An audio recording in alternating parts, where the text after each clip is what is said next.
evening. Welcome to Markets Today. I'm Lata Venkatesh. With me is Surabhi Upadhyay.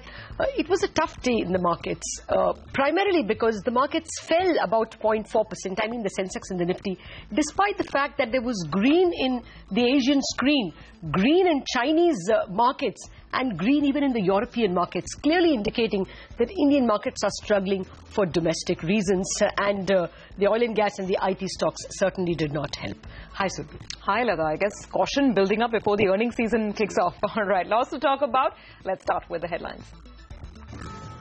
Dalal Street fails to snap back from yesterday's fall. Benchmark indices end down 0.4% with the Nifty closing below 8350. IT and oil and gas shares face pressure, but infrastructure and bank stocks gain some ground. The mid-cap index also gives into selling pressure in the second half of the day, ending down 0.36%. SR Oil sees profit booking after the Rosneft deal. Suzlon, Archies and Subex rise between 6 and 16% on heavy volumes.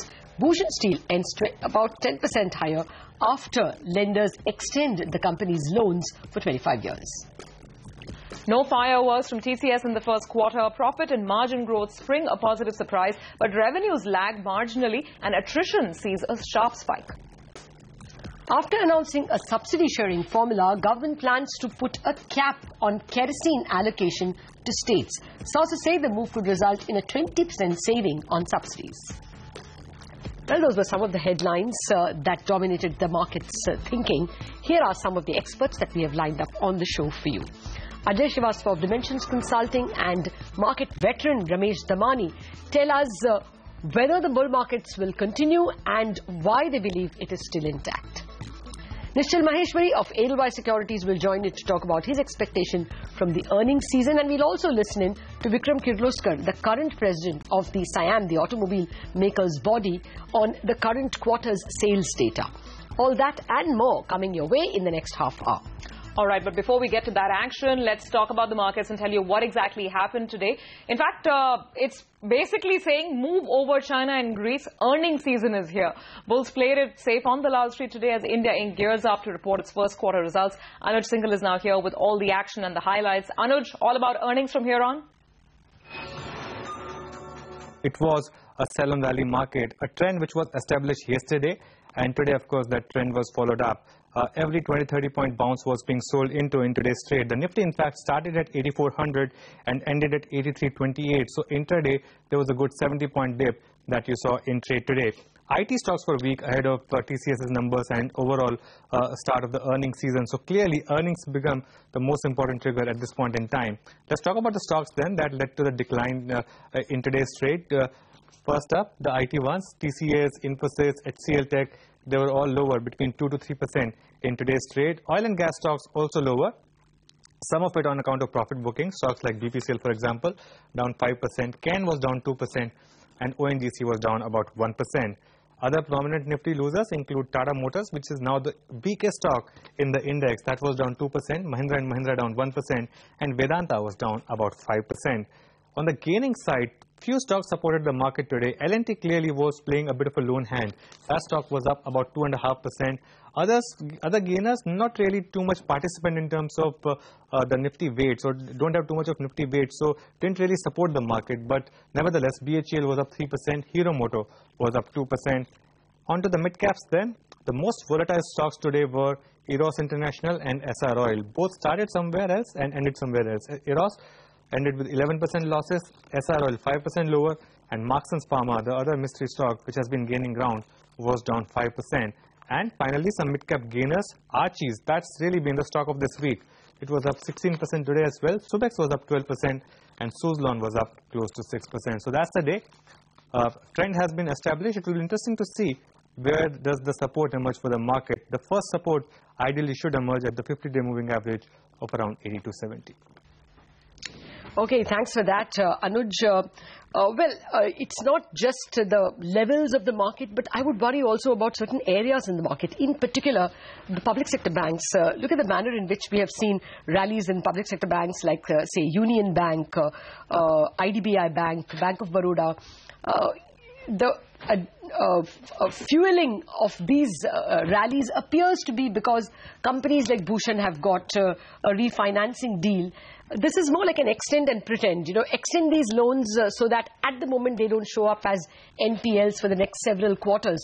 But in reality, the problem exists. So I'm a little worried about whether these areas of the market should be showing the kind of rally that they have shown today. That would be one spot of bother. Of course, there are other areas that might affect the banking stocks. If the rains don't progress and they seem to be on a strike at this point in time, that will mean higher food inflation.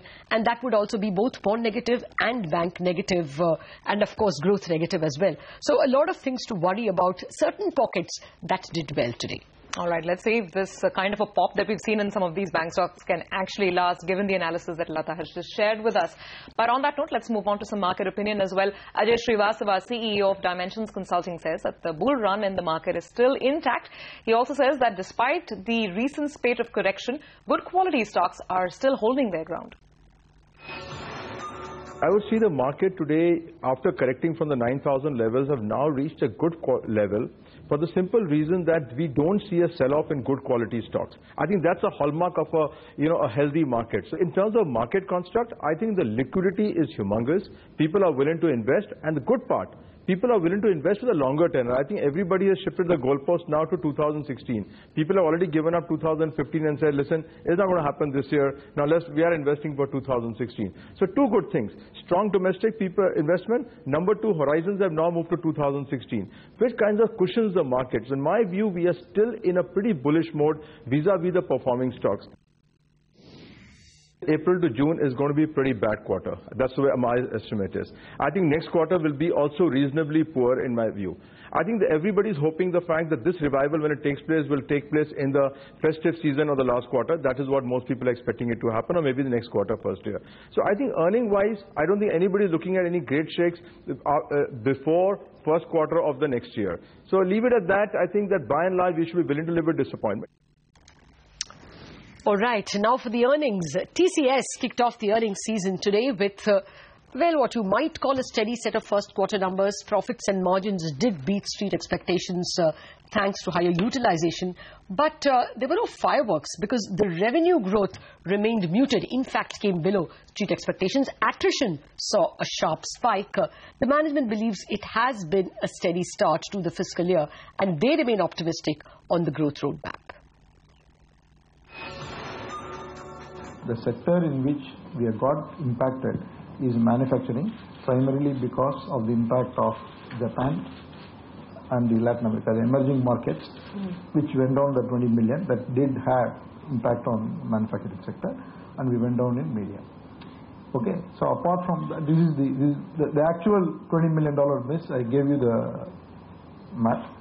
So we are very positive, or we are investing hugely in digital training. Deal wins are pretty strong. Customer migration is pretty strong. So we remain very positive for the rest of the year. Europe this quarter has grown on a year-on-year basis 19%. I think it's fair to say that my view is that neither Greece nor China is going to cause any immediate issues for us. All right, that was the TCS management. Now Rima is here with all the analysis. Rima, TCS set the bar for the ID sector, but the question is, with this mixed sort of performance, can we expect again a muted set of numbers from the rest of the pack? Yes, it seems like a bit of a muted start for TCS because dollar revenues and missed street expectations for the fourth straight quarter now. Dollar revenue growth is 3.5%, lower than the 4.2% that we were anticipating. Volume growth looks good at 4.8%. Constant currency growth is 3.5%, but it's not as exciting as the growth numbers we used to see in Q1 of previous years. So in that sense, growth is moderated. Margins are better than what the street was anticipating, which is why my sense is stock will fall tomorrow, but not too much because the margin and the profit figure is better than the street expectation, and the reason why margins could have beaten expectation is there has been another quarter where utilization has gone up, staying about 85% mark for 5 straight quarters. The miss on the top line is because of the $20 million miss in Japan and Latin America, as the management pointed out. Diligenta continues to be soft. Energy will be soft going forward, though it reported a good quarter this time, good revenue growth this time, while telecom will remain volatile. Attrition seems to be a big concern. It's gone up up to 15.9%, up for 5 straight quarters now. Overall, it's a muted set of earnings. Focus on the top line. There has been a miss, so which is why my sense is stock will be under pressure tomorrow, slightly at least. Thanks a lot for that, Reema. Well, TCS, of course, will be the talking point for the markets tomorrow. You heard this first on CNBC TV 18 incidentally. Bhushan Steel surged nearly 20% in trade today after a report said that the company has received the lender's approval for restructuring of its loans. Ritu Singh, who broke the story first all the way back on the 5th of June, is here to tell us all the details. Ritu, what more can you add about Bhushan's refinancing? Well, the very first thing why the investors are very excited about this finally getting a 525 approval from the lenders is because it's a huge relief for the company. Remember, earlier its loan tenure for over 35,000 crores of debt was about 10 years, which has now been extended to 25 years. 30,000 crore worth of its loans have been restructured, which means in the first 4 years there will be a moratorium during which the company will not have to repay the interest, the principal amount, and during the next 21 years the entire sum of repayment will be stretched. So there will be a 25-year repayment. So the cash flows of the company will match the interest payment tenures, and therefore there will be a huge relief for the company in terms of its interest payment outgo, at least on that front. We do understand that 70% of the lenders so far have already approved this 525 refinancing. A joint lenders forum, just to give you a background, was formed to take this decision. SBI and Punjab National Bank, these are the largest lenders to Bhushan Steel. The other big banks include Canara Bank, Bank of India, ICICI Bank, as well as Dena Bank. A lot of lenders have an exposure to this particular company, and now those loans have been restructured. 70% of the lenders, as I mentioned, have agreed to refinance this loan. Refinancing essentially means that these loans will be extended over refinanced at the end of every 5 years and extended for a longer duration, so the companies can repay its loans, and the banks can also repass this loan at the end of 5 years to another bank if the need be. Of course, there's still a huge debt that the company owes, and concerns still remain. Bhushan, in its clarification to the exchanges, has also said that it is also looking at a sale and leaseback agreement for its oxygen plant in Orissa, and that will also provide some relief to the company as far as the huge debt burden on it is concerned. Okay, all right, Ritu, thank you so much for that. So that news really powering the stock today. Moving on, SR Oil snapped its 2015 winning streak. The stock finally fell nearly 6% in trade after Rosneft signed an agreement for acquiring 49% stake in the company's Vadina refinery. We've got Varinder Bansal now joining in, who's been tracking that story right from the start. Varinder, how do you read today's selling? Well, thank you so much. You know, it's a classic case of buy on rumors and sell on news. In the case of SR Oil, well, the news coming that Rosneft, the Russian oil giant, will be buying 49% stake in SR Oil. The important thing was that the details what we were waiting for in terms of the deal value, what will happen to the debt, and of course the delisting are still not out.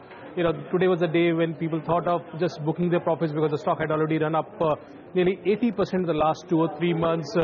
So, you know, the market is assuming that the deal could value SR Oil at nearly $6 billion. But, you know, if you just see the market cap of the company, it trades around $4 billion, and the company has, SR Oil has nearly $4 billion of debt. So the enterprise value is nearly $8 billion in that case. So, you know, difficult to say what the final deal value will come in. But if it's around $6 to $7 billion, it's clearly priced in. If you're watching out for the stock, it is not a cheap stock by any chance. Over 3 times price to book value. Debt, which is nearly 5 times net worth, is not comforting for the analysts who track the stock on the street. Second, of course, is the delisting, which remains a big hindrance. What will happen to the delisting, which was announced in June 2014, which is still stuck with SEBI? Floor price of 108 rupees, the current market price around 170-75 rupees. So people are waiting clarity on what will happen to that. There will be reverse book building, which will surely happen. But will that price come around the current market price or lower? Is one, you know, it's just a guesstimate for anyone who's watching the stock on the street. So as I said, you know, the debt, the delisting, the valuation metrics, nothing was out in terms of the deal announcement. But today was the day when people thought of just booking the profits on the stock, which has already run up nearly 80% before this deal was announced. All right, Varinder, yes, it's had quite a dream run so far this year. All right, thanks a lot for that.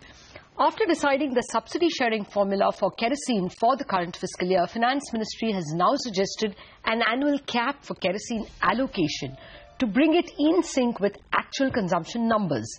The Finance Ministry has written to the Petroleum Ministry asking it to cap the total kerosene allocation made to the states at 70 lakh kilolitres. The central government is also going to ask the states to bear the additional burden in case they request for more kerosene allocation under the subsidized scheme. The total savings is being pegged at 20% of the total cost borne by the government in the last fiscal. Well, after that, let's take a break. But coming up, more expert opinion from market veteran Ramesh Damani. We'll also tell you about other stocks that were in the news.